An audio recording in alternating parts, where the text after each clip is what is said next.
Salut! La dernière fois qu'on s'est vu sur ma chaîne, je t'ai fait un coming out, puis je t'ai pas vraiment dit beaucoup de choses sur moi, si ce n'est que je suis une personne non-binaire.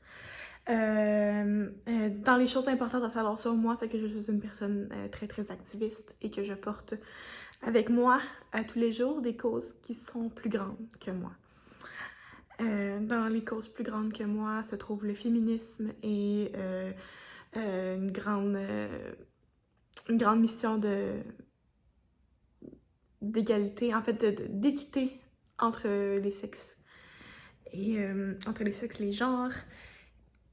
Et je le fais par le biais de textes. Et dernièrement, j'ai écrit un texte que je trouve particulièrement important à vous partager sur une situation que je ne peux qu'imaginer, mais qui quand même me touche à un certain niveau parce que je porte la possibilité de porter des enfants.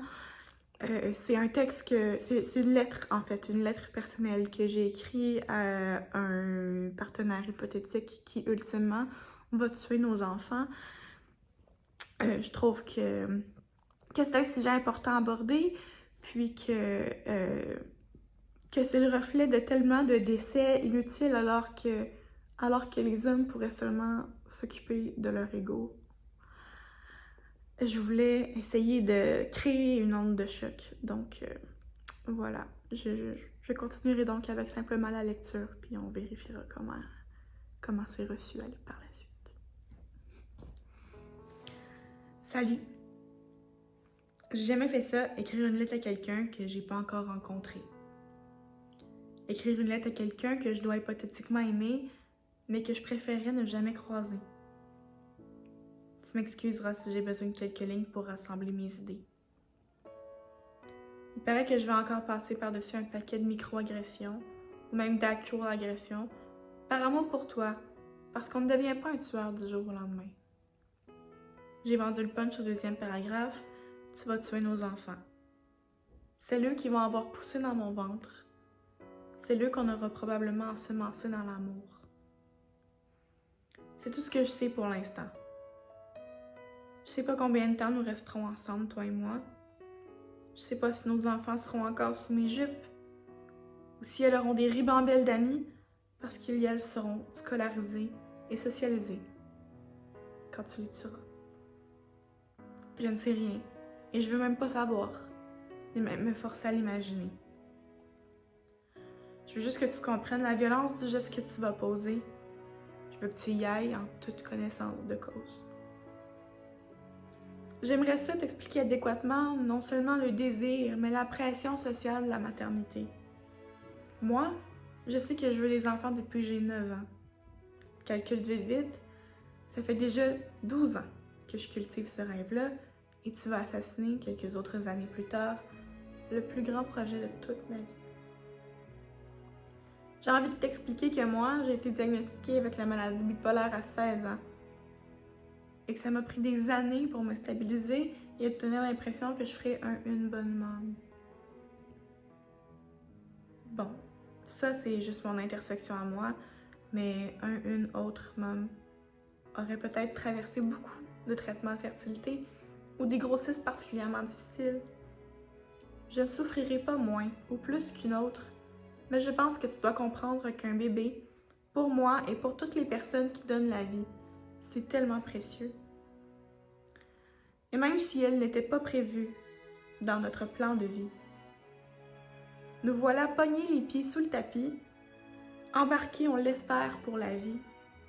Alors clairement que tous ceux qui ne seront pas impliqués dans le processus de création de notre petit être humain s'attendent à ce qu'on lance la production, éminemment. Comme dans bien des relations malsaines, compliquées et ultimement, comme dans bien des relations où les personnes impliquées ne devraient pas procréer, l'appel de la parentalité s'est pointé pour colmater nos blessures et me convaincre que je t'aime encore.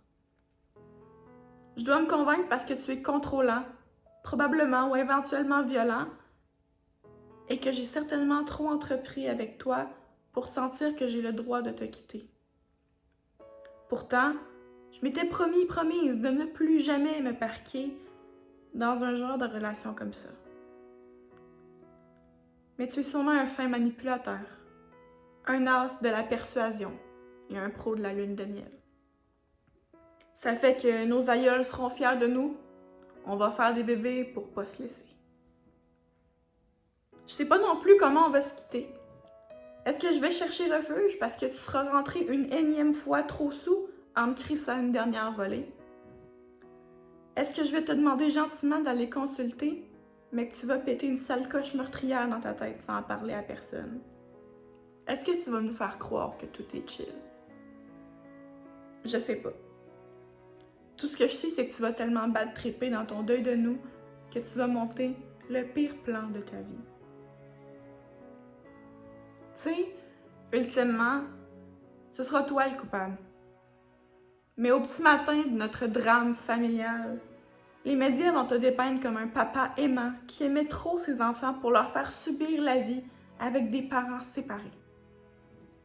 Le chroniqueur, probablement une personne très privilégiée, genre un homme blanc hétéro cisgenre qui écrit pour le journal, va déplorer pour toi trop peu de ressources pour monsieur, comparativement aux ressources pour madame, et qu'en conséquence, nous ne devrions pas nous étonner que l'homme soit incapable de se gérer.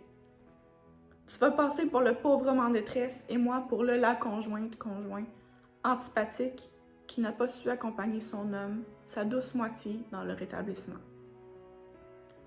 Je passe pour celle qui s'est cordialement colissée de pour le meilleur et pour le pire et qui récolte du deuil et du hate en échange.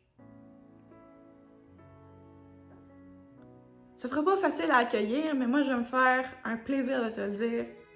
T'es pas une victime. Même si tu penses que le fucking système de merde ne te fournit pas assez de ressources. Ce qui est faux, car les femmes ont elles-mêmes bâti leur maison d'hébergement, donc c'est la faute des hommes si vous n'avez pas les vôtres. Je t'annonce officiellement que si t'es rendu à tuer tes enfants, il n'y a aucun organisme communautaire qui va pouvoir te réchapper. Je te confirme que s'il te prend des envies folles de poignarder nos flots, c'est d'un tour en psychiatrie que tu as besoin, pas d'un atelier de groupe sur l'acceptation de soi chez Entraide au masculin. Parce que, believe it or not, il y en a quand même des organismes pour les hommes. Puis ça tombe bien parce qu'au public, t'es pas mal moins discriminé en tant qu'homme parce que vous avez un plus grand taux de suicide, qui, on se rappelle, est beaucoup plus relié aux moyens plus violents que vous prenez pour vous enlever la vie que la quantité tellement plus grande que celle des femmes d'insupportable détresse à laquelle vous faites face. J'aurais beau vouloir t'accompagner, mais c'est beaucoup moins facile pour une femme sous le joug de son conjoint de forcer cet homme à se faire interner qu'à un homme qui a sa conjointe sous son joug à faire pareil. Je ne sais même pas en quoi je crois, ou si je crois en quoi que ce soit. Mais je vais prier vraiment fort pour ne jamais te croiser. Je vais aussi prier pour qu'aucune femme ne croise ni toi, ni un autre comme toi. Je sais que ça prendra possiblement toute ma vie, et celle de mes enfants, qui avec de la chance ne seront pas les tiens, pour que mes prières s'exaucent. Alors je vais continuer de me battre contre toi et tes semblables. J'enseignerai à peut-être mes garçons et peut-être mes filles à quel point une telle violence doit mourir.